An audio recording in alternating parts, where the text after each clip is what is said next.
राधे राधे अथा YouTube channel पर आपका स्वागत है। यदि पिछली कथा प्रातः काल सूरज की लालिमा कौन है और उसका प्रागट्य कब हुआ, ये कथा आपने नहीं सुनी है तो जरूर सुनिएगा, क्योंकि उसी कथा के क्रम से आज की कथा जुड़ी हुई है। लिंक आपको नीचे डिस्क्रिप्शन बॉक्स में मिल जाएगी। तो आज की कथा के अंतर्गत हम आपको बताएंगे कि पक्षीराज गरुड़ भगवान नारायण के वाहन कैसे बने। यह कथा बहुत ही इंटरेस्टिंग है। वीडियो लंबा जरूर हो जाएगा, लेकिन आप सुनिएगा जरूर, क्योंकि अगला वीडियो इसी कथा के क्रम से आगे लिया जाएगा। ये कथा यदि आप पढ़ना चाहते हैं तो महाभारत के आदि पर्व के अध्याय 3 से 7 तक की कथा आप पढ़ सकते हैं, उसमें आपको मिल जाएगा। हमने संक्षेप में इन्हीं 5 अध्यायों के सार स्वरूप आज का वीडियो बनाया है। चलिए प्रारंभ करते हैं। एक बार कद्रू और विनिता दोनों बहनों ने उच्चैश्रवा नाम के घोड़े को देखा। यह अश्व समुद्र मंथन से उत्पन्न हुआ था, जो समस्त शुभ लक्षणों से युक्त था। श्वेत वर्ण के उस अश्व को देखकर कद्रू ने विनिता से कहा, तुम्हें यह अश्व किस रंग का दिख रहा है? विनिता ने कहा, यह सफेद वर्ण का है। कद्रू ने कहा, अवश्य ही यह सफेद रंग का है, परंतु इसकी पूंछ काले रंग की है। और इसी बात की शर्त दोनों बहनों में लग गई। कद्रू ने कहा, अगर तुम्हारी बात सत्य हुई तो मैं तुम्हारी दासी, और मेरी सत्य हुई तो तुम मेरी दासी बनोगी। कद्रू ऐसा कहकर अपने नाग पुत्रों के पास आती है और कहती है कि तुम काले बाल बनकर उच्चैश्रवा की पूंछ ढक लेना, ताकि मुझे दासी नहीं बनना पड़े।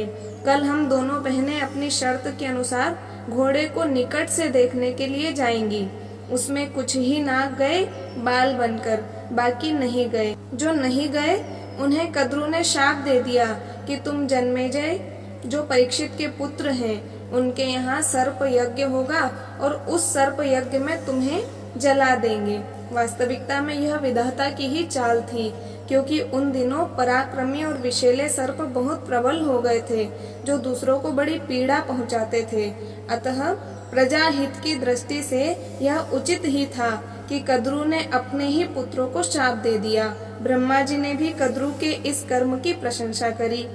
अगले दिन दोनों बहनें अश्व को पास से देखने के लिए गई। तब कद्रू के पुत्र सर्प बाल बनकर अश्व की पूंछ से लिपट गए, और लिपट जाने के कारण अश्व की पूंछ काली दिखने लगी। तब विनिता को दासी बनना पड़ा, क्योंकि विनिता अपनी शर्त हार चुकी थी। धीरे धीरे समय बीतने लगा, और तब समय पूरा होते ही विनिता का दूसरा अंडा स्वतः फूटकर बाहर आ गया। उस अंडे से महातेजस्वी गरुड़ जी बाहर आए थे। उनके तेज से दिशाएं प्रकाशित हो गई। उनकी शक्ति, गति, दीप्ति और वृद्धि विलक्षण थी। नेत्र बिजली के से चमकदार और शरीर अग्नि का सा तेजस्वी था। वे जन्मते ही आकाश में बहुत ऊपर तक उड़ गए। देवताओं को भ्रमवश लगा, अग्निदेव हमें जला डालने के लिए आए हैं। तब देवता अग्निदेव के पास में जाकर उनकी प्रार्थना करने लगे। अग्निदेव ने उन्हें बताया, आपको भ्रम हुआ है, ये विनिता के पुत्र गरुड़ हैं। ये नागों के नाशक, देवताओं के हितैषी और असुरों के शत्रु हैं। तब सब देवता अग्निदेव के साथ गरुड़ जी के पास जाकर उनकी स्तुति करते हैं। तब गरुड़ जी ने अपना रूप छोटा किया और अपने तेज को कम कर लिया, जिससे देवता भयभीत न हो। फिर एक दिन विनिता अपने पुत्र के पास बैठी हुई थी। कद्रू ने अपनी दासी विनिता को बुलाकर कद्रू और उसके बच्चों अर्थात नागों को अपनी पीठ पर बिठाकर नागलोक घुमाने का आदेश किया। तब विनिता ने कद्रू को और गरुड़ ने सब नागों को अपनी पीठ पर बैठाया और समुद्र के भीतर नागों के स्थान का दर्शन कराया। अब कद्रू विनिता को जो जो आदेश दे वो उसको मानना पड़ता था, क्योंकि विनिता दासी थी, और विनिता के दासी होने के कारण विनिता का पुत्र भी दासत्व से जुड़ चुका था। एक दिन इसी बात से दुखी होकर गरुड़ जी ने अपनी माता से पूछा, माँ, मुझे इतना बलवान होने पर भी सर्पों की आज्ञा क्यों माननी पड़ती है? तब विंता ने कहा, इन्हीं सर्पों के छल के कारण मैं बाजी हार गई थी और मुझे दासी बनना पड़ा था। तब गरुड़ जी सर्पों के पास जाकर उनसे पूछते हैं कि बताओ, तुम्हारा ऐसा क्या उपकार करूं कि मैं और मेरी माँ दासत्व से मुक्त हो जाएं? सर्पों ने कहा, यदि हमें तुम अपने पराक्रम से अमृत ला दो तो हम तुम दोनों को दासत्व से मुक्त कर देंगे। फिर माता की आज्ञा से गरुड़ जी अमृत के लिए जाने लगे और माँ से पूछा, माँ, मैं वहाँ खाऊंगा क्या? तब विंता ने निषादों को खाने के लिए कहा, परंतु विंता गरुड़ जी से ये भी कहती है कि बेटा, गलती से भी किसी ब्राह्मण को न खाना, क्योंकि ब्राह्मण हर स्थिति में अवध्य है। तब गरुड़ जी उस द्वीप के निषादों को खाकर आगे बढ़े। गलती से एक ब्राह्मण उनके मुख में आ गया, जिससे उनका तालू जलने लगा। तब उस ब्राह्मण को छोड़कर वे अपने पिता कश्यप जी के पास गए और उनसे पूछने लगे कि पिताजी, मैं क्या खाकर के अपनी भूख को मिटाऊं? कश्यप जी ने पूर्व जन्म के 2 शत्रु, जो इस जन्म में हाथी और कछुआ बने हैं, उनको खाने के लिए विश्व विख्यात सरोवर में भेजा।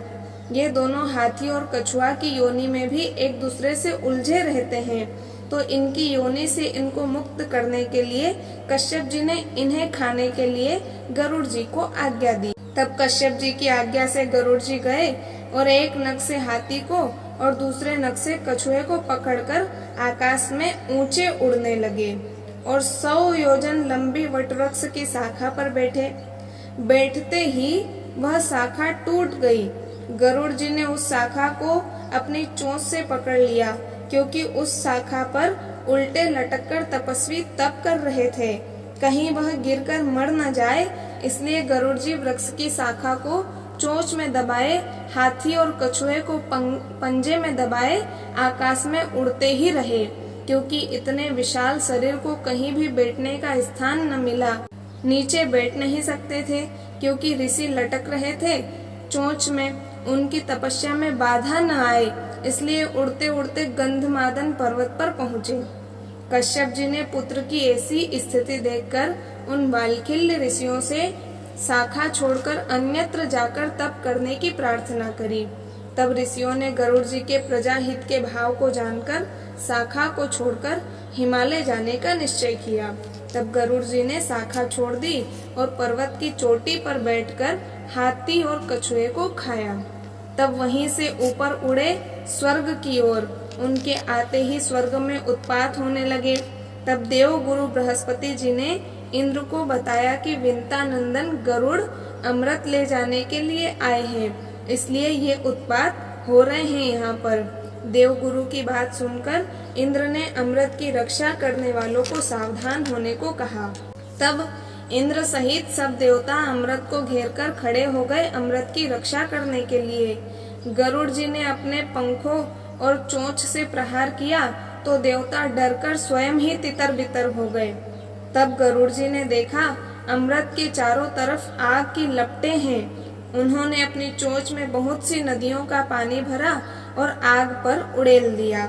अग्नि शांत होते ही छोटा सा रूप बनाकर अमृत की रक्षा करने वाले चक्र के भीतर से होते हुए 2 भयंकर विषैले सर्प, जो चक्र के आगे ही अमृत की रक्षा करने के लिए खड़े थे, उनको मारकर चक्र तोड़ डाला और अमृत के पात्र को झट से पकड़ लिया और वहां से उड़ने लगे।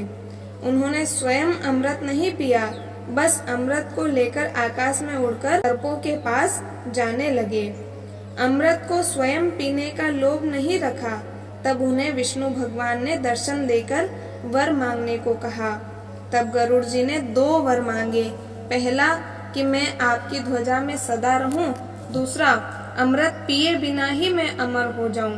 भगवान ने कहा तथास्तु। तब गरुड़ जी ने भी भगवान को वर मांगने को कहा। तब भगवान ने कहा तुम मेरे वाहन बन जाओ।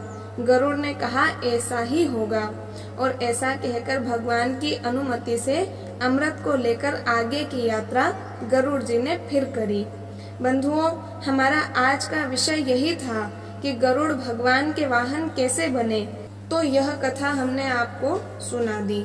लेकिन अगले वीडियो में हम इसी क्रम को लेकर एक वीडियो जिसका मुख्य बिंदु होगा कि पक्षीराज गरुड़ सर्पों को क्यों खाते हैं और सर्पों की जिह्वा का अग्रभाग 2 हिस्सों में क्यों बटा होता है, ये अगला वीडियो आपको अच्छे से समझ में आ जाए, इसलिए आज के वीडियो को थोड़ा विस्तार से हमने आपको बताया। अगर आपको आज की कथा अच्छी लगी हो तो लाइक कमेंट करके चैनल को सब्सक्राइब जरूर कर लीजिएगा, क्योंकि ऐसे गूढ़ रहस्य वाली कथाएं हम लेकर आपके लिए रोज आते रहते हैं। मिलते हैं अगले सुंदर से वीडियो के साथ, तब तक के लिए सभी को राधे राधे।